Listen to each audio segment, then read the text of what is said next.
ये उन दिनों की बात है जब मैं एक इलेक्ट्रॉनिक कंपनी में काम करता था। डॉन अखबार की तरफ से लाइफस्टाइल नुमाइश में हमारी कंपनी ने अपना स्टॉल लगाया। पहला हफ्ता कराची, फिर इस्लामाबाद और आखिर में लाहौर में ये नुमाइश लगनी थी। तीनों जगह पर मैं कंपनी को प्रेजेंट कर रहा था। हमें स्टॉल पर खड़ा करने के लिए लड़कियों की भी जरूरत थी। इसके लिए हमने हर जगह पर 4-4 लड़कियां रखी। निदा से मुलाकात लाहौर में ही हुई। वो तकरीबन 5 फीट 10 इंच लंबी 25 साल की लड़की थी, बहुत शौक और चंचल, सबके साथ जल्द फ्री हो जाने वाली। उसने 2 दिन हमारे साथ गुजारे बिल्कुल फ्री होकर। काम के दौरान स्टॉल में जगह कम होने की वजह से काफ़ी दफ़ा गुजरते हुए हमारे जिस्म आपस में टच हुए। मैंने एक दफ़ा जानकर गुजरते हुए जब निदा के पीछे पहुंचा तो वहीं 1 मिनट के लिए रुक गया, मगर निदा ने ऐसे शो किया जैसे कुछ हुआ ही ना हो। हमारे काम के साथ साथ हंसी मजाक भी चलता रहा। इस दौरान 2 दिन गुजर गए। मैंने अब रूटीन के मुताबिक दफ्तर जाना शुरू कर दिया था। कोई 1 वीक के बाद मुझे मेरे चपरासी ने बताया, सर आपसे कोई निदा मिलने आई है। मेरा ऑफिस इलामा इकबाल टाउन में मून मार्केट के करीब था। नीचे ऑफिस और शोरूम था, ऊपर 1-2 रूम का फ्लैट था जिसमें मैं अकेला रहता था। एक रूम में बेडरूम और दूसरा गेस्ट रूम के तौर पर इस्तेमाल करता था। जब निदा आई तो मैंने लंच के लिए ऊपर फ्लैट में था। मैं अभी चपरासी को कुछ कहने ही वाला था कि पीछे पीछे निदा और उसकी एक और सहेली ऊपर फ्लैट में ही आ गई। मैंने दोनों को खाने की ऑफर की। उन्होंने खाना मेरे साथ खाया। 3 दिन से मेरी काम वाली मासी छुट्टी पर थी, इस वजह से फ्लैट बिखरा पड़ा था। खाना खाकर निदा उठी और मेरे मना करने के बावजूद उठकर मेरी सारी चीज़ों को समेटने लगी। मैंने उसे मना किया मगर वो बाज ना आई। फिर हम दफ्तर आ गए और वहीं हमने चाय पी। फिर मैंने निदा से पूछा, बताएं कैसे आना हुआ। निदा ने अपने साथ वाली लड़की का तारुफ करवाया और बोली, इसकी माँ बहुत सख्त बीमार है, इसके पास इलाज के पैसे नहीं हैं, आप इसकी थोड़ी सी मदद कर दें। मैंने उसे कुछ रकम दे दी। फिर उसके तकरीबन 20 दिन बाद वो दोबारा आई और बोली, आज जल्दी में हूँ, इसके पड़ोस में एक गरीब लड़की की शादी है, उसने उसके लिए बहुत से पैसे जमा करने हैं। इस तरह उस दिन फिर वो पैसे लेकर और दोबारा मिलने का कहकर चली गई। तकरीबन 10 दिन गुजर गए। मैंने सोचा अब निदा से वसूली की जाए। मैंने उसे कॉल की और पूछा, संडे को क्या कर रही हो। वो बोली, फारग हूँ। मैंने बोला, मैं लाहौर में नया हूँ तो क्या तुम मुझे लाहौर की सैर करा सकती हो। बोली, ठीक है, मैं संडे को आ जाऊंगी। छुट्टी होने की वजह से मेरा लंबा सोने का प्रोग्राम था, मगर सुबह 8 बजे ही डोरबेल बजी। मैं ऐसे ही जाकर दरवाज़ा खोला तो सामने निदा खड़ी थी। इतनी सुबह सुबह वो सीधी अंदर घुस आई और मेरे बेडरूम पर चढ़कर बैठ गई। मैं सिर्फ एक बरमूदा पहने हुए था। मैं भी उसके साथ बेड पर बैठ गया और वो बोली, कमरे का क्या हाल किया हुआ है, हटो मैं इसे ठीक करती हूँ। उसने अपना बैग और दुपट्टा सोफे पर रखा और कमरा ठीक करने लगी। मैं भी उसके साथ शामिल हो गया। थोड़ी देर में हमने रूम ठीक कर लिया।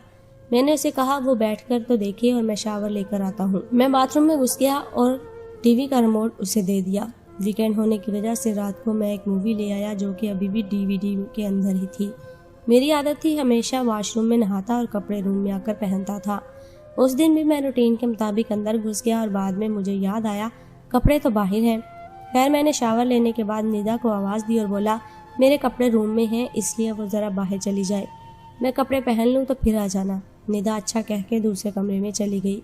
मैं रूम में तौलिया लपेट कर आ गया। टीवी की तरफ देखा तो रात वाली गंदी मूवी चल रही थी। मैंने निदा को आवाज़ दी, वो अंदर आ गई। मैंने पूछा, ये क्या देख रही हो। वो बोली, जो चल रहा है। मैंने कहा, अच्छा, और अपने कपड़े उठाकर मैं वॉशरूम में चला गया। जब मैं कपड़े बदल कर निकला तो निदा न्यूज़ देख रही थी। बोली, चले, और हम दोनों फिर आ गए। इस दिन हम लाहौर में मुख्तलिफ जगहों पर घूमते रहे। रात का डिनर हमने फोर्ट्रेस में किया और 11 बजे रात को मैंने उसे उसके घर छोड़ दिया। अब ये निदा का मामूल बन चुका था, वो हर संडे को मेरे घर आ जाती। सारा दिन हम घूमते, साथ में निदा को थोड़ी बहुत शॉपिंग भी करवा देता और कभी कभार उसे कुछ पैसे भी दे देता। आखिरकार वो दिन भी आ गया। निदा रूम में बैठी मेरे कपड़े इस्त्री कर रही थी। मैं वॉशरूम से टॉवल लपेटकर रूम में आया। निदा के पास आकर खड़ा हो गया, उसके बालों से खेलने लगा। वो बोली, क्या बात है जी। मैंने कहा, निदा एक बात कहूँ। वो बोली, जी। मैंने कहा, मुझे तुमसे मोहब्बत हो गई है। वो इस्त्री छोड़कर खड़ी हो गई। बोली, सर आप मजाक कर रहे हैं या सीरियस हैं। मैं बोला, मैं मजाक नहीं कर रहा। वो बोली कि मैं आपका बहुत एहतराम करती हूँ, आप बस मेरे अच्छे दोस्त हैं, बाकी कुछ नहीं। मैं चुप कर गया। इतना कच्चा खिलाड़ी मैं भी नहीं था। 5 मिनट के बाद उससे दोबारा बोला, निदा अब तुम इस्त्री कर रही हो, मेरे फ्लैट में अकेली हो, अगर मैं तुम्हें पकड़ लूँ तो तुम क्या करोगी। वो बोली, सर मैं गरम गरम इस्त्री आपको लगा दूंगी। मैंने कहा, अच्छा तो फिर लगाओ। और मैंने मौका दिए बगैर उसे जाकर पीछे से पकड़ा और उठाकर बेड पर लिटा दिया।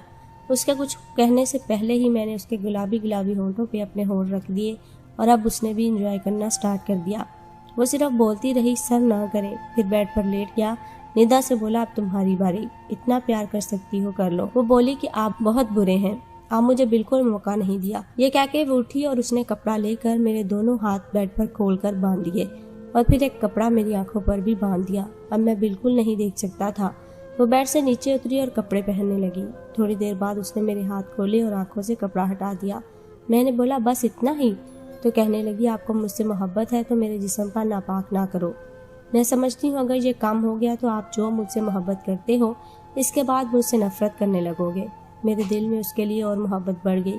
मैंने कपड़े पहने और उसकी बात मानते हुए मैंने अपना जहन साफ कर लिया। उस दिन के बाद मुझे उससे हकीकत में मोहब्बत होने लगी। मैं उसके साथ शादी के ख्वाब देखने लगा। मैंने आज उसे अपनी बाइक पर इसके घर छोड़ा और घर आकर सो गया।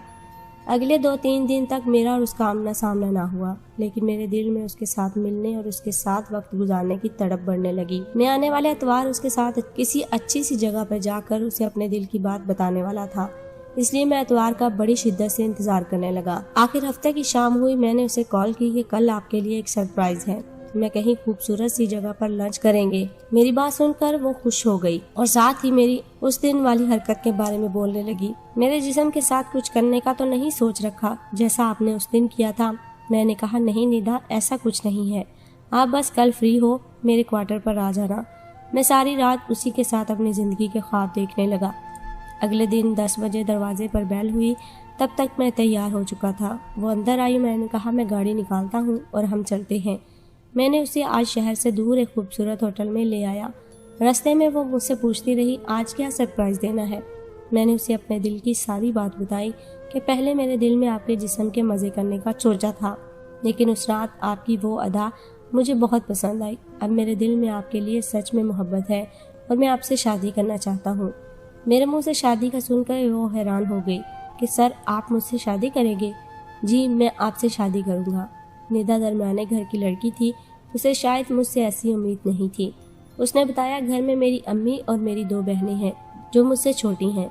मैं जो हर संडे आपसे मिलने आ जाती थी, अम्मी से यही कहकर आती थी कि मैं बॉस के ऑफिस जा रही हूँ, कोई ज़रूरी काम है।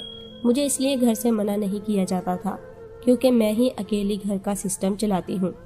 अगर आप मुझसे शादी कर लेंगे तो मेरे घर की टेंशन ख़त्म हो जाएगी। पता नहीं मुझे इस लड़की से इतनी चाहत क्यों हो गई थी। ये सर्दियों के शुरू वाले दिन थे और चंद हफ्ते बाद मेरी निदा से शादी होने जा रही थी। मैं आज जब इस माजी को सोचता हूँ तो शुक्र करता हूँ कि मैंने उस दिन निदा से गलत काम किया होता तो शायद मैं किसी और राह पर चल निकलता, मगर अब मैं शुक्र करता हूँ मैंने निदा के जिस्म को हलाल तरीके से अपनाया।